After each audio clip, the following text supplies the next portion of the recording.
फिर अपने महाराज की आज्ञा और धर्म की बेड़ियों से बंधा भरत अपनी पत्नी के साथ राष्ट्र की उन्नति के लिए अश्वमेध यज्ञ करवाएगा।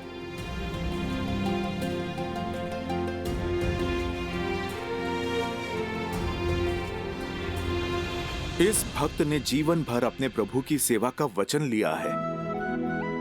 जहां जहां आपके ये पग जाएंगे, वहां वहां इस सेवक का प्रतिबिंब पाएंगे। जो अपने प्रतिबिंब से दूर है, उनका प्रतिबिंब तुम बनोगे हनुमान। मैं राजभार से मुक्त होकर अपनी सीता को खोजूंगा, तब ना पाव में राजधर्म की बेड़ियां होंगी और ना ही प्रजा के उत्थान की। उपवन से खिल उठी है मेरी अयोध्या, मेरी सीता मेरी प्रतीक्षा में होगी। तभी तो युद्ध के समय हर घड़ी मुझे सीता का आभास था। इतने वर्ष बीत गए प्रभु, क्या आपको अभी भी विश्वास है कि माता सुरक्षित होंगी? विश्वास सीता की अवस्था पर नहीं, उसके दिए वचन पर है, पुनः मिलने के प्रण पर। सीता का वचन है, शीघ्र ही समय आएगा जब अयोध्या से हर मलिनता नष्ट हो जाएगी, जब राम राज्य एक बार फिर राम सीता को साथ देखेगा। और जब तक ये वचन पूरा नहीं होगा, मेरी सीता को कुछ नहीं हो सकता।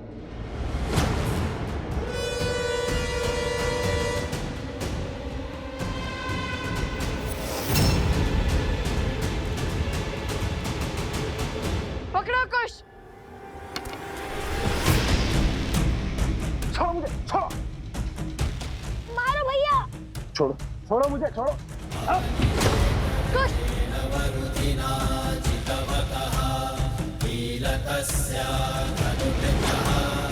मकरासुर को मारना असंभव है। मैं इक्ष्वाकु वंशज सूर्यवंशी दशरथ पुत्र राम अपने सभी सुकर्मों को जोड़कर, धर्म को जोड़कर ये प्रार्थना करता हूं, मेरी सीता और मेरी संतान की सुरक्षा करें। काय का मकरासुर देख रहे हैं भैया, कैसे हमारी माता के पीछे डुबक बैठा है ये केवल मूर्खासुर नहीं, कायरासुर भी है, कायरासुर। उचित कहा कुछ। अरे इससे साहसी तो वो बैल था, इतनी श्रद्धा से लड़ा वो हमसे। अरे उसको पकड़ना तो कितना कठिन हो चुका था। भैया आप उस बैल को छोड़िए, मुझे तो उससे ज्यादा वीर वो घड़े लगते हैं जिन्हें हमें वन में तोड़े थे। मूर्ख बालकों, मुझ जैसे शूरवीर को एक निर्जीव मटके से तोड़ रहे हो। नहीं छोड़ूंगा, नहीं छोड़ूंगा तुम्हें। सुना है कि जल में इसकी शक्ति चरम पर होती है। जल में ऐसी वीरता है तो जल के बाहर कैसी वीरता होगी? अहंकारी अबोध बालकों, अब एक शब्द और कहा तो प्राण ले लूंगा तुम्हारे। अरे मकरासुर की वीरता तुम क्या जानो? क्रोध संसार से पहले खुद को ले लेता है मकरासुर। बाण चलाइए भैया। वैसे किंतु इस दिव्यास्त्र का दिव्य मंत्र तो हमें उन्होंने बताया ही नहीं। हे नारायण, मैंने उन बालकों को दिव्यास्त्र तो दिया, किंतु उसका महामंत्र तो दिया ही नहीं। ये कैसा अनर्थ हो गया मुझसे। यदि वो बालक नहीं लौटे तो मैं स्वयं को कभी क्षमा नहीं कर पाऊंगा। उन्हें लौटना ही होगा, उन्हें लौटना ही होगा। भैया मैंने कहा था ना, वो वृद्ध है, अवश्य ही भूल गए होंगे। तो फिर बाण चलाने का सांग ही कर दीजिए, तब तक कोई युक्ति निकाल लेंगे।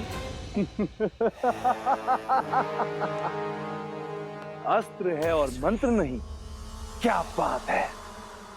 लो चलाओ बाण। अब क्या करें? कैसे बचाए माता को? ठीक है, मैं मार देता हूं इसे।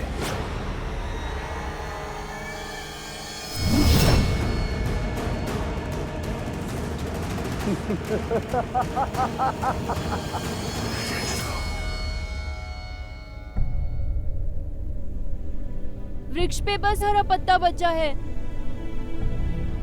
लगता है लवकुश मकरासुर से पार नहीं पा सकते। मैं स्वयं जल में जाके उनकी सहायता करता हूँ।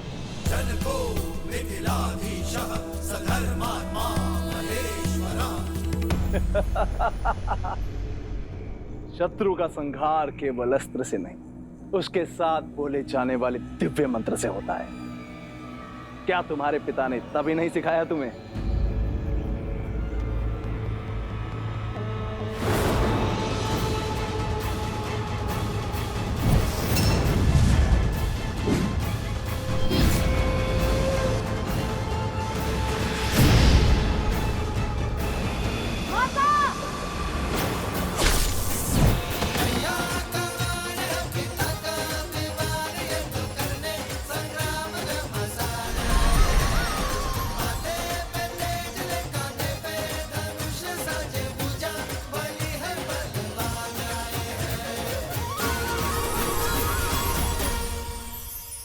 हे माता, मेरा तप समाप्त हुआ, आशीर्वाद दीजिए।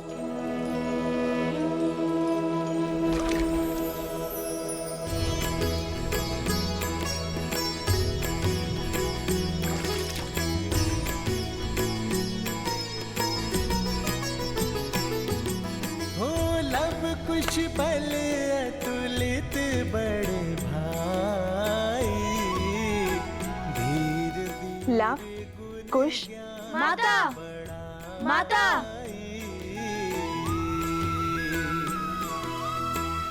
मातु पिता सेवक सदा सुभाए, राम सिया और प्रीति बढ़ाए। पिता बिनु नित राम ही ध्यावे, मातु सिया पर छत्र फरावे।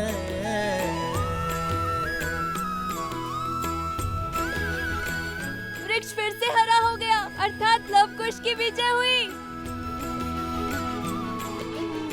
वन देवी की! वन देवी की!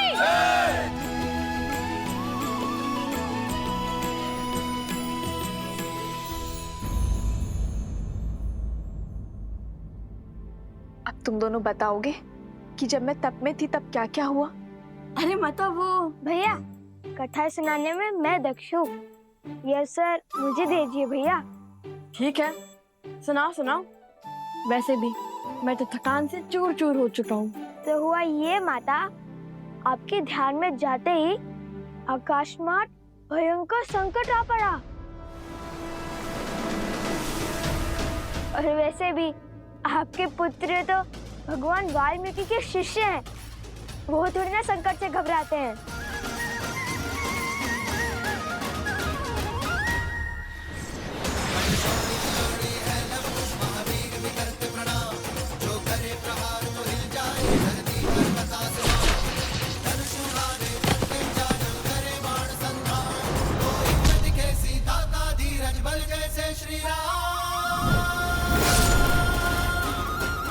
और फिर भैया ने दिव्यास्त्र चलाया। भैया, आपको तो दिव्यास्त्र का मंत्र याद ही नहीं था ना? फिर आपने दिव्यास्त्र का उपयोग कैसे किया? जिनका नाम जपने से सारे कार्य संपन्न हो जाते हैं, जिनकी भक्ति से भव सागर भी तर जाते हैं, जिनके नाम में तीनों लोक समाया है, हर तप हर जप समाया है, जिनके नाम से बड़ा ना कोई मंत्र न ही तंत्र, उन श्री राम का नाम लेकर मैंने ये दिव्यास्त्र चलाया है। अद्भुत भैया, आपने तो मुझे सोच में डाल दिया था। सुना माता, ऐसे रक्षा की भैया ने आपकी। मैंने नहीं, हम दोनों ने बचाया है आपको। बातों बातों में तो मैं आपको वृद्ध के बारे में बताना ही भूल गया। जिसने हमें वो दिव्यास्त्र दिया, मकरासुर का वध करने में सहायता की, जिनके मार्गदर्शन के बिना उन मकरासुर की त्वचा को भेदना असंभव था। किसकी बात कर रहे हो तुम दोनों? मिथिला नरेश महाराज जनक।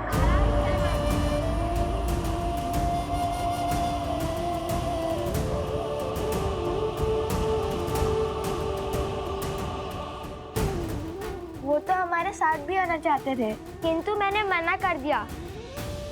बड़े वृद्ध हो चुके हैं ना वो, इसीलिए। किंतु अभी भी नदी तट पर आपकी प्रतीक्षा कर रहे हैं वो। उन्होंने कहा कि जिस स्त्री ने तुम जैसे पुत्रों को जन्म और संस्कार दिए, उनसे मिले बगैर वो कहीं नहीं जाएंगे। शीघ्रता से चलिए माता, वे अभी भी हमारी प्रतीक्षा कर रहे होंगे। महाराज जनक। हाँ माता, किंतु उनका नाम सुनते ही आप इतनी चिंतित क्यों हो गई?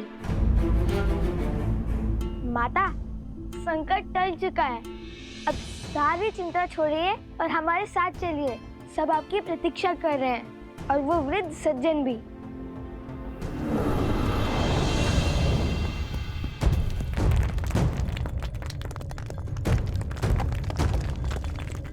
ये क्या हो रहा है? लगता है संकट के बादल अभी नहीं छटे हैं। नहीं पुत्र, ये तो धर्म की जीत का नाद है। पाप के अंत के साथ पाप की सत्ता का भी तो अंत होना चाहिए ना। किंतु माता फल्गु हमें निकलने तो देती। लव, कुश, तुम दोनों किस ओर से आए थे? चलो।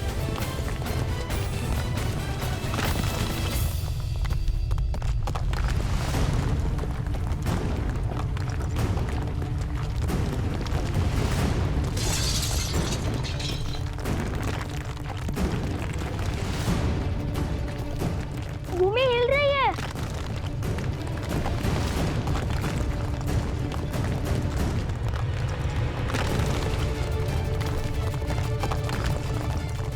मारे गए।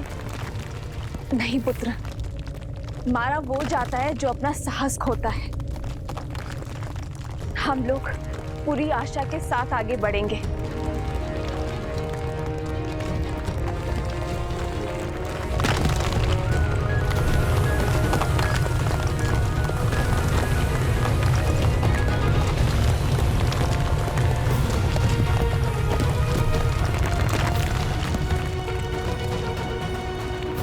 कहाँ रह गए ये लोग? अब तक तो उन्हें आ जाना चाहिए था। मेरा मन तो बहुत घबरा रहा है। धर्म की रक्षा करने वालों को अधर्म कभी भी हरा नहीं सकता। वो आते ही होंगे। लव कुश, मेरा हाथ थामो। हाथ तो आप मेरा थामिए माता। इस रहम का ज्वार में मेरा हाथ छूट सकता है, किंतु यदि आपने मेरा हाथ थामा तो कभी नहीं छूटेगा।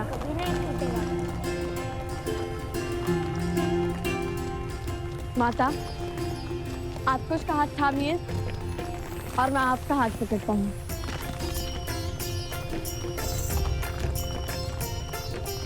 आज न माता पुत्रों का हाथ छोड़ेंगी और न पुत्र माता का। वचन है। रघुकुल रीत सदा चली आई, प्राण जाए पर वचन न जाए। राम सिया राम सिया राम जय जय राम। अधर्म तो मर गया, अब धर्म और मर्यादा की रक्षा आप करना फाल्गु माता।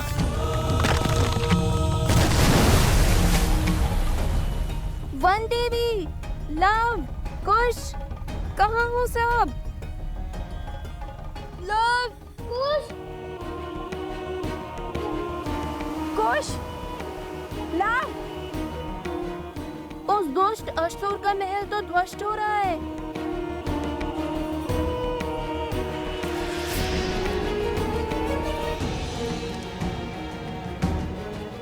कहीं लव कुश और वन देवी को कुछ नहीं होगा उन्हें। लौटेंगे, अवश्य लौटेंगे और सुरक्षित लौटेंगे। रात्रि होने को है, प्रतीत होता है हमें उन्हें ढूंढने के लिए सहायता की आवश्यकता पड़ेगी। मैं गांव वालों को लेकर आता हूं। मेरी सेना भी आपके साथ चलेगी। सेनापति, कुछ सैनिक लेके जाइए इनके साथ।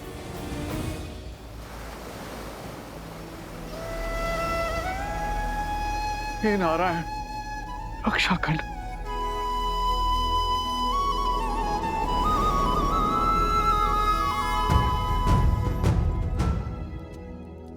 प्रभु। हनुमान, कहो कैसे आना हुआ? प्रभु को कर्तव्य में उलझे देखा तो चला आया ये सेवक सेवा करने। कर्तव्य का भार उतारने की ही तैयारी कर रहा हूं हनुमान।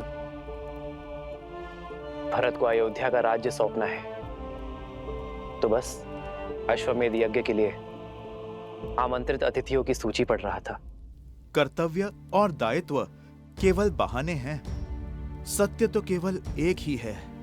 उस काली रात्रि के पश्चात आप कभी ठीक से सो ही नहीं पाए प्रभु। कदाचित हर रात्रि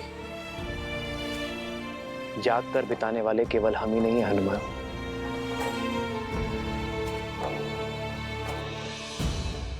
महाराज जनक,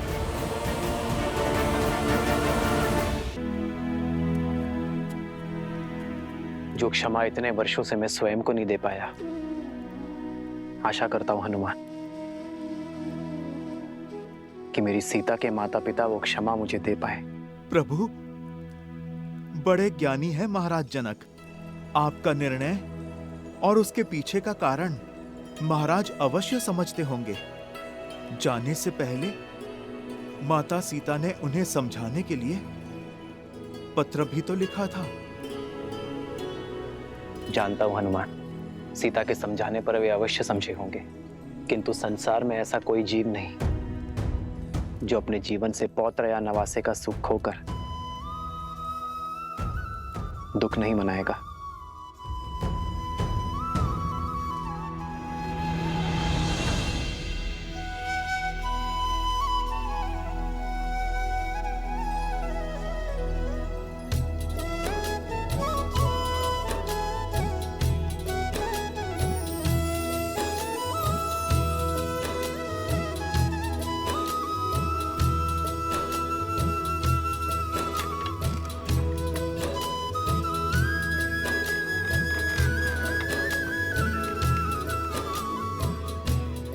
आनंद आ गया।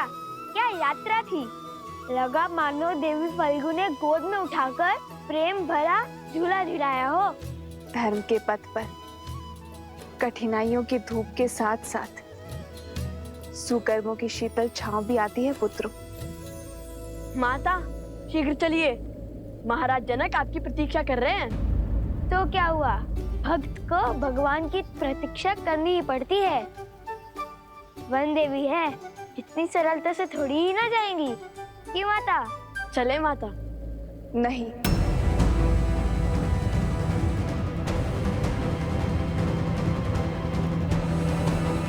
मेरा अर्थ है कि फाल्गु माता ने हमारी इतनी सहायता की, हमें सुरक्षा दी, तो मैं उनके दर्शन कर उन्हें धन्यवाद देना चाहती हूँ। बात तो उचित है। ठीक है कुश, तुम यही रुककर माता की रक्षा करो, मैं महाराज जनक को यहाँ लेके आता हूँ। उसकी कोई आवश्यकता नहीं है लव। किसकी आवश्यकता नहीं है? महाराज को लाने की? तुम्हारे यहाँ रुकने की। तुम दोनों जाओ। और वैसे भी अब तो यहाँ किसी असुर का भी भय नहीं है। मैं एकांत में पूजा करना चाहती हूँ। जैसी आपकी आज्ञा। रुको, मिथिला के महाराज से इस दशा में मिलोगे? तनिक अपने केश तो संभाल लो।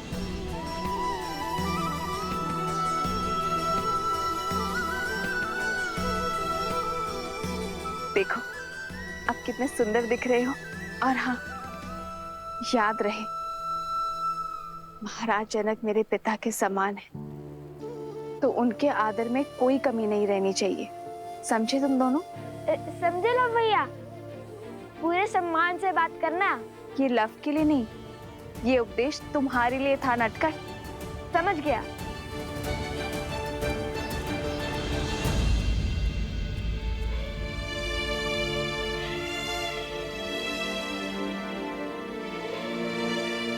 ये कैसे दुविधा में डाल दिया महादेव। शीघ्र ही लवकुश पिताश्री को यहाँ ले आएंगे,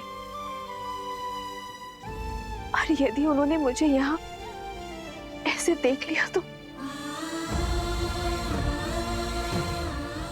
नहीं। जब तक मेरे पुत्र को उनका नाम अयोध्या में उन्हें सम्मान नहीं मिल जाता, तब तक मैं अपना सत्य किसी को नहीं बता सकती, किसी को भी नहीं।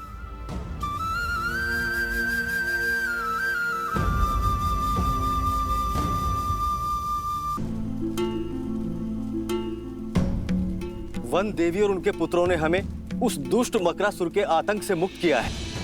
हमें उनकी विजय ने दूसरा जीवन दान दिया है। हमें भी थोड़ी सहायता करने का अवसर प्रदान कीजिए महाराज। धर्म का मार्ग तो सबके लिए खुला है। सेनापति जी, हमारी सेना की एक टुकड़ी को कहिए जो इस क्षेत्र में चारों ओर फैल जाए। मुझे किसी भी मूल्य में दोनों बालक और वन देवी चाहिए, और हमारी सेना की एक टुकड़ी जल के भीतर भी जाएगी, जिसका नेतृत्व हम स्वयं करेंगे।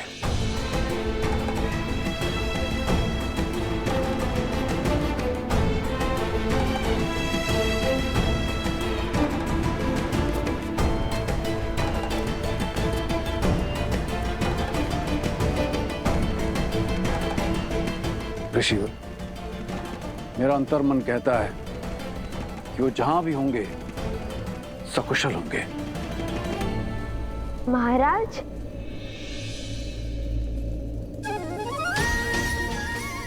महाराज, हम भी कुशल हैं और हमारी माता भी।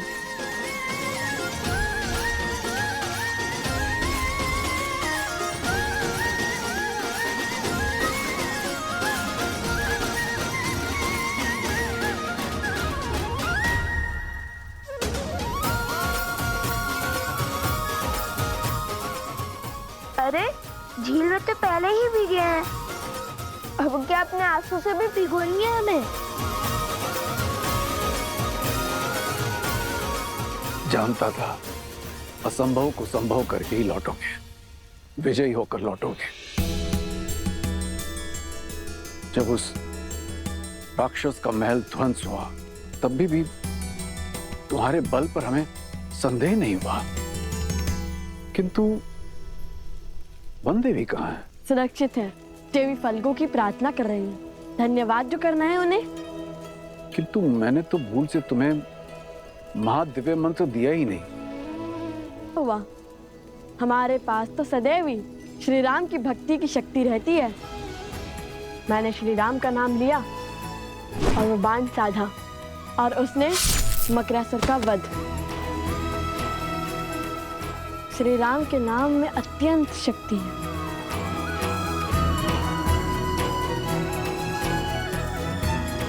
वही शक्ति जो हनुमान जी को राम नाम से मिलती है। ऐसा प्रतीत हो रहा है कि तुम दोनों राम और राम कथा के प्रशंसक हो, भक्त हो उनके। पूरी कथा सुनी है या? सुनी है महाराज, हमें राम कथा का एक एक शब्द कंठस्थ है। हमसे बड़ा राम भक्त इस संसार में कोई दूसरा नहीं है।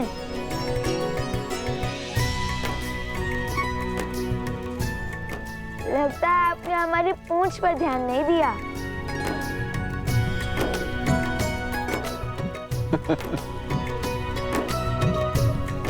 अर्थात सीधा प्रतिस्पर्धा हनुमान जी से है ना?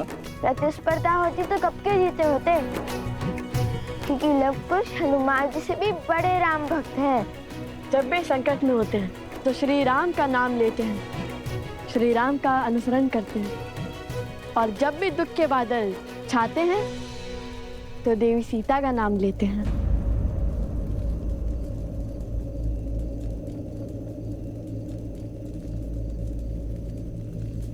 सीता,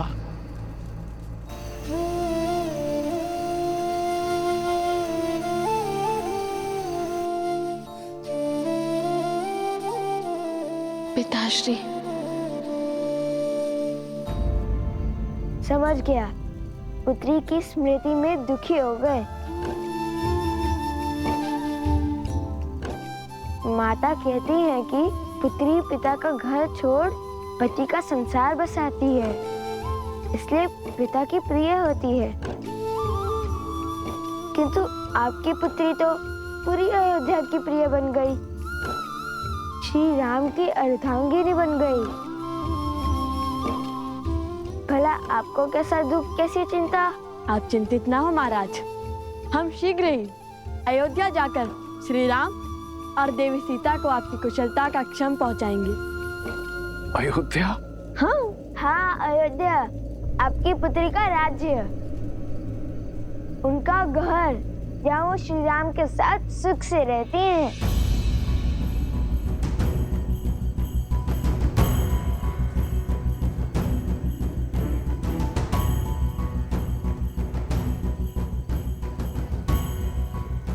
राम कथा का अंतिम अध्याय है। क्या पढ़ाया है तुम्हारे गुरुजी ने? परीक्षा ले रहे हैं हमारी। अंत में राजा राम और महारानी सीता का पट्टाभिषेक होता है और वो सुख से अयोध्या का कार्यभार संभालते हैं। कैसी अभागी हूँ मैं, इतने वर्षों बाद पिताश्री को देख तो सकती हूँ, किंतु उनके समक्ष नहीं जा सकती, उनके चरण स्पर्श नहीं कर सकती, सुख दुख के बोल नहीं बोल सकती, उन्हें उनके नातियों का परिचय नहीं दे सकती।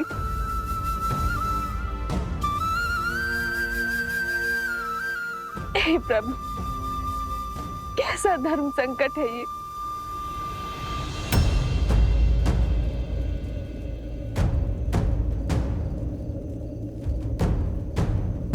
क्या करें आप ऋषि कुमार? हमारी माता ने कहा कि आप उनके पिता समान हैं, तो आप हमारे नाना हुए और नातियों का उनके नाना से आशीर्वाद लेना उनका धर्म भी है और अधिकार भी। मुझे क्षमा करना पिताश्री, मैंने आपसे अपने नातियों के साथ खेलने का सुख, उनके बालपन में अपनी संतान का बालपन जीने का सुख, उन्हें कथाएं सुनाने का सुख, उनके मुख से नाना शब्द सुनने का सुख सब छीन लिया।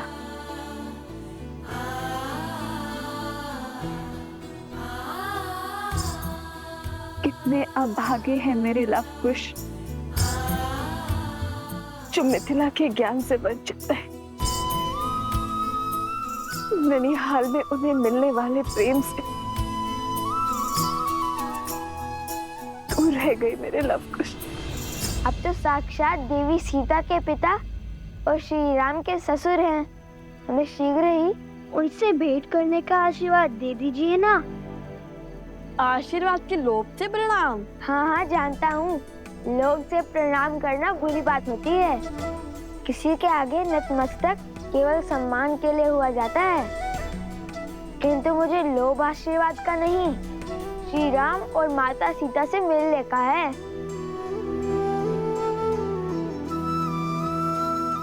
ईश्वर सदैव तुम्हारे हृदय को भोलेपन से भरा रखे।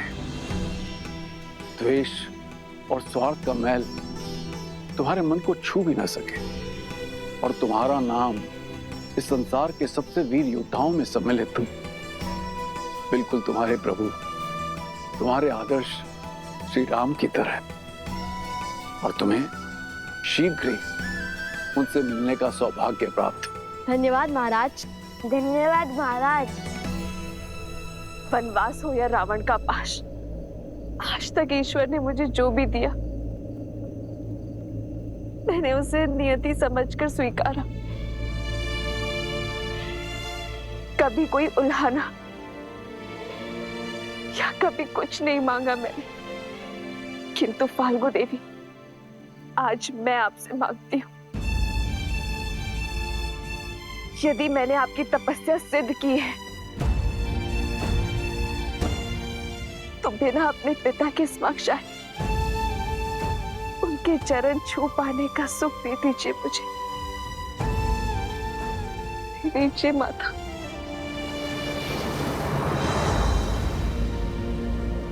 तुम दोनों से मिलकर लगता है कि तुम दोनों मेरे अपने हो, मेरा अपना अंग। जाने की इच्छा तो नहीं हो रही, किंतु जाना होगा, समय हो चला है।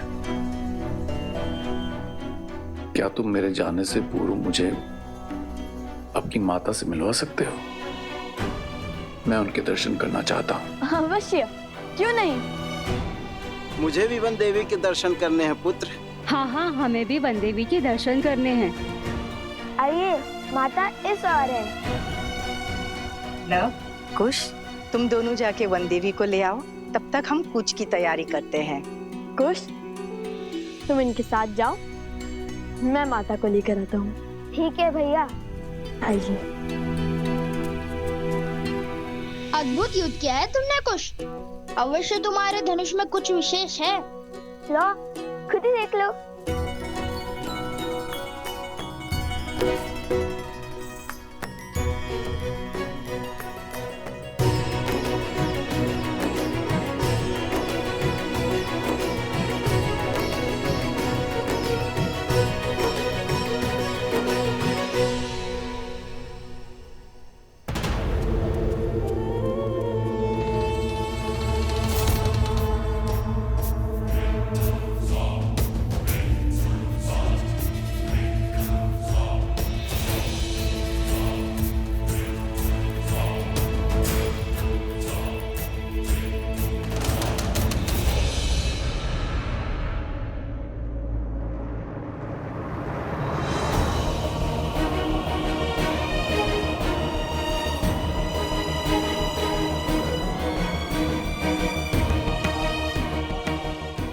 मेरी विनती सुनिए फाल्गु माता, मेरी विनती सुनिए।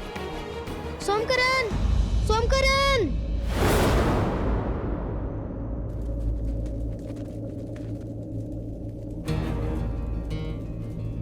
कुश, कुछ तो अनिष्ट है।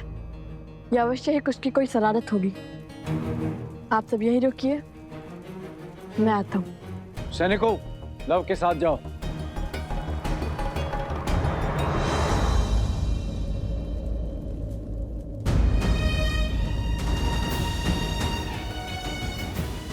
मेरी प्रार्थना स्वीकारिए माँ, मेरी प्रार्थना स्वीकारिए। क्या हुआ कुश? कुश, क्या हुआ, बोलो। कुश, बोलो भी। सोमकरण। क्या हुआ गुरु माँ? वो राक्षस सोमकरण को ले गया उस और मुझे जटुकरण ने अपने प्रश्न में उलझा रखा था। मेरा धनुष भी उसके पास था। पता नहीं कब वो असुर आया और फिर हमने सोमकरण की चीख सुनी। जो भी हुआ ठीक है, किंतु अब शीघ्र हमें उन्हें पकड़ना होगा। चलो कुश। तुम दोनों पहले से चोटिल हो, हम उसे ले आएंगे। नहीं, वो हमारा मित्र है और उसे बचाना भी हमें जाना ही होगा ना। चलो कुश।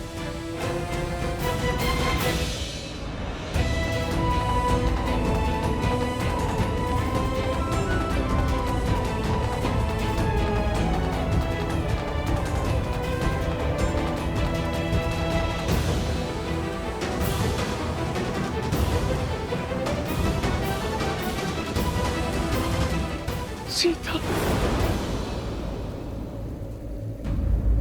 ऐसी घोर काली रात्रि में बिना प्रकाश के हम वन देवी के दर्शन कैसे कर पाएंगे?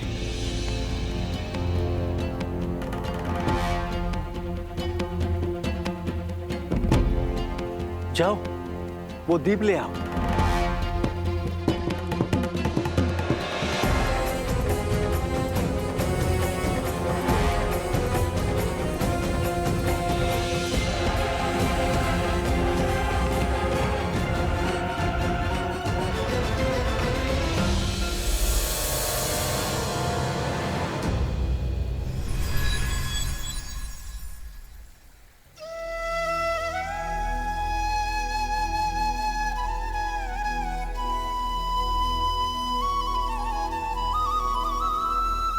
वन देवी, आपके दर्शन पाकर हम धन्य हुए।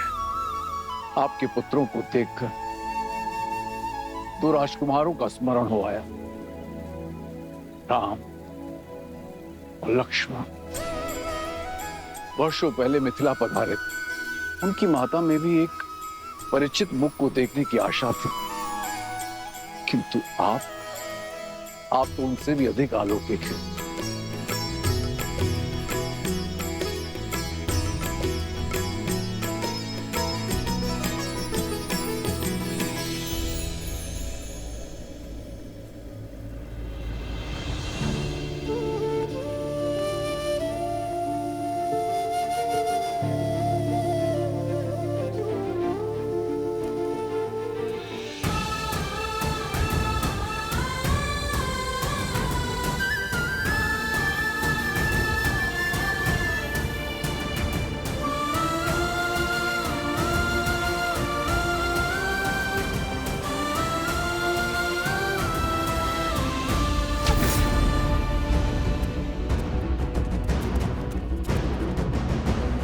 उस और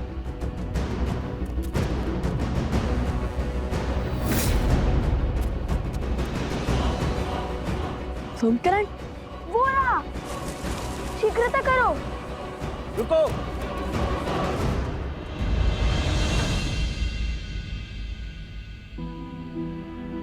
आप सब यहाँ, और माता माता कहाँ है?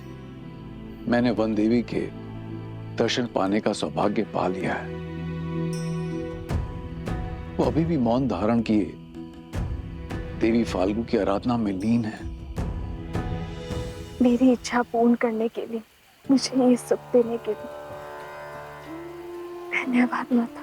ये मेरा नहीं, आपके सुकर्मों का, आपकी शुद्ध भक्ति का प्रताप है देवी सीता। मैं आपके तप से प्रसन्न हुई, परंतु अब मुझे आपके पुत्रों से कुछ चाहिए।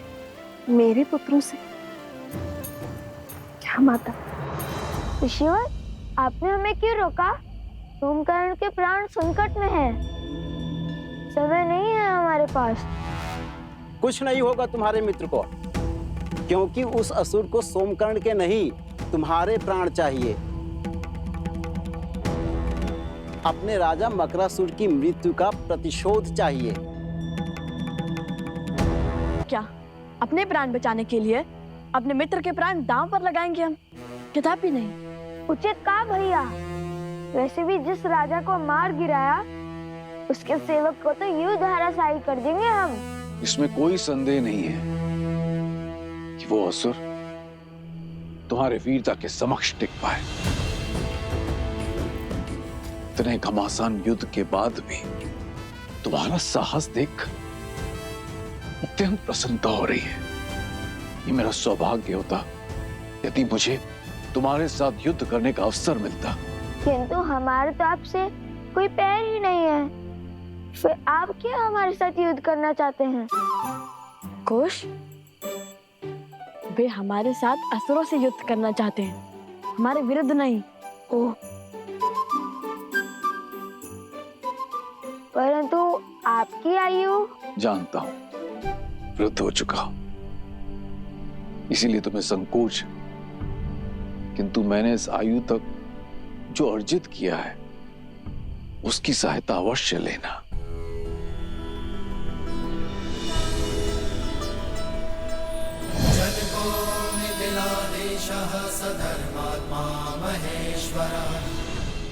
उपहार के रूप में मैं तुम्हें ये देना चाहता हूं, ये तुनीर जो स्वयं भगवान परशुराम ने मुझे दिया था। ये अक्षुत है, अर्थात इसके बाण कभी समाप्त नहीं होते और इनमें दिव्य शक्ति भी है। ये लो पुत्र। नहीं, किंतु ये आपको मिला आशीर्वाद है और ये आपने अर्जित किया है, इसे मैं नहीं ले सकता।